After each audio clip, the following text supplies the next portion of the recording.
पैसों की बहुत ज्यादा जरूरत हो और आपको रास्ते में बहुत सारे पैसे मिल जाएं, तो आप क्या करोगे? मुरली नाम के एक लड़के को भी रास्ते में बहुत सारे पैसे मिल गए, जिससे वो अपनी अच्छी सी जिंदगी शुरू कर सकता था। लेकिन उसने उन पैसों को उसके मालिक तक पहुंचाया।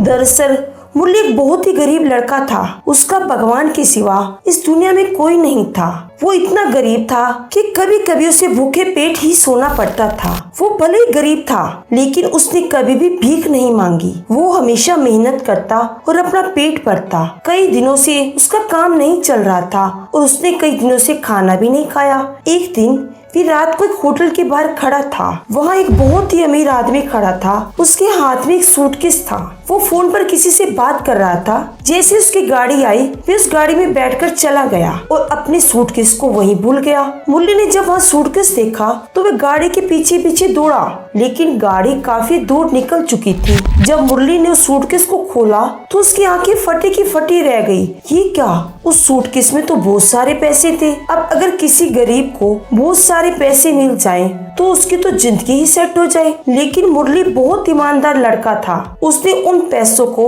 उनके मालिक तक पहुंचाने का फैसला किया। मुरली चाहता तो सूटकेस को अपने पास भी रख सकता था, लेकिन उसने ऐसा नहीं किया। उसे उस गाड़ी का नंबर याद था। इसी नंबर की मदद से वो पैसों वाले सूटकेस के असली मालिक तक पहुंच गया। मुरली ने उस सूटकेस को सेठ के हाथों में दे दिया। जब उस अमीर आदमी ने अपने पैसों के सूटकेस को देखा तो उसमें पूरे पैसे थे, और जब उसने मुरली की हालत देखी तो उसे मुरली पर बहुत तरस भी आया। वह मुरली की ईमानदारी को देखकर बहुत खुश हुआ। उसने उसे इनाम के कुछ पैसे देने चाहे, लेकिन मुरली ने पैसे लेने से साफ इनकार कर दिया और बोला, मैं अपनी मेहनत से कमाए पैसे ही लेता हूँ, ये तो मेरा फर्ज था। और वो धन्यवाद बोलकर जाने लगा। उस अमीर आदमी को मुरली की बातें बहुत अच्छी लगी और उसने मुरली को अपने घर में काम पर रख लिया। मुरली अपनी ईमानदारी से उस आदमी के घर में काम करता रहा और उनके दिल में अपनी जगह भी बना ली।